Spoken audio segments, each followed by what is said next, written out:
हमारे देश के 3 एयरपोर्ट जयपुर, गुवाहाटी और तिरुवनंतपुरम ये अब सरकारी नहीं रहेंगे, ये निजी हाथों में जा रहे हैं। जी हां, सरकार ने यह फैसला किया है कि इन तीनों एयरपोर्ट्स को वो प्राइवेट सेक्टर को सौंप देगी। सरकार का यह फैसला आया है प्रधानमंत्री नरेंद्र मोदी के उस बयान के बाद जिसमें उन्होंने आत्मनिर्भर बनने के लिए देशवासियों को प्रेरित किया था। आत्मनिर्भर भारत अभियान की उन्होंने शुरुआत की थी। अब ये 3 एयरपोर्ट्स हैं, जयपुर, गुवाहाटी और तिरुवनंतपुरम। इन्हें 50 साल की लीज पर प्राइवेट हाथों में सौंप दिया गया है और यह फैसला सरकार कर चुकी है।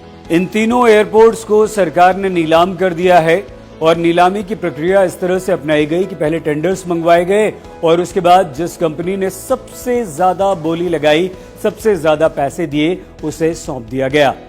तो जयपुर, तिरुवनंतपुरम और गुवाहाटी ये तीनों एयरपोर्ट्स अब अडानी एंटरप्राइजेज लिमिटेड यानी कि अडानी ग्रुप के हो चुके हैं अगले 50 सालों के लिए। अब इसका मतलब क्या हुआ?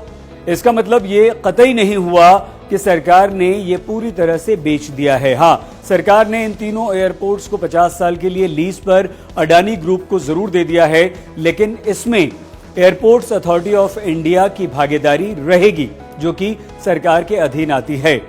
और जब 50 साल पूरे हो जाएंगे लीज के, उसके बाद फिर से ये तीनों एयरपोर्ट्स पूरी तरह से एयरपोर्ट्स अथॉरिटी ऑफ इंडिया के पास आ जाएंगे यानी कि सरकार के अधीन। अब आपके हमारे लिए जो सफर करते हैं इन एयरपोर्ट से फ्लाइट्स लेंगे या यहां पर हम लोग लैंड करेंगे, तो उनके लिए क्या बदला है, आइए हम आपको बताते हैं। जयपुर, गुवाहाटी और तिरुवनंतपुरम एयरपोर्ट्स की देखभाल अब पूरी तरह से अडानी ग्रुप के पास होगी।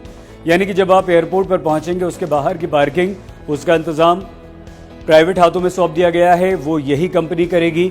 इसके अलावा एयरपोर्ट्स के अंदर जितनी भी खाने पीने की दुकानें हैं, दूसरी शॉपिंग की चीजें हैं या जो भी सुविधाएं आपको मिलेंगी, वो सारी सुविधाएं इस निजी कंपनी के तहत ही या इसके जरिए ही आप हम तक पहुंच पाएंगी। मेडिकल की सुविधा भी यही निजी कंपनी वहां पर प्रोवाइड करवाएगी।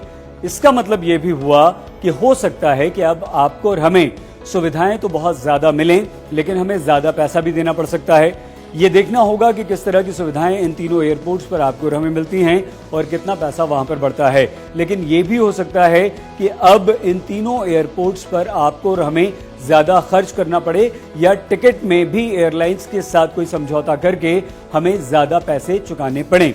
हालांकि सरकार की तरफ से 1070 करोड़ रुपए एयरपोर्ट्स के रखरखाव, उनके विकास के लिए दिए गए हैं, लेकिन अब ये पैसा इन 3 एयरपोर्ट्स पर खर्च न होकर देश के छोटे छोटे एयरपोर्ट्स पर खर्च होगा। इस फैसले का विरोध भी हुआ है। केरल के मुख्यमंत्री पिनाराई विजयन ने प्रधानमंत्री नरेंद्र मोदी को चिट्ठी लिखकर इस फैसले का विरोध करते हुए कहा है कि केरल सरकार की इस फैसले में अनदेखी की गई है और ये फैसला यानी कि ये 3 एयरपोर्ट्स निजी हाथों को सौंपना गलत है, नियमों के खिलाफ है। इसके अलावा केरल के मुख्यमंत्री विजयन ने कहा कि स्पेशल पर्पस व्हीकल को आप तिरुवनंतपुरम एयरपोर्ट के प्रबंधन और संचालन की जिम्मेदारी सौंपिए, जिसमें केरल सरकार साझेदार भी है। लेकिन केंद्र सरकार ने ऐसा नहीं किया है और इसी का विरोध अब केरल के मुख्यमंत्री कर रहे हैं। इस डील को, इन 3 एयरपोर्ट्स को और खासतौर से तिरुवनंतपुरम एयरपोर्ट को अडानी ग्रुप को सौंपने का विरोध कर रहे हैं।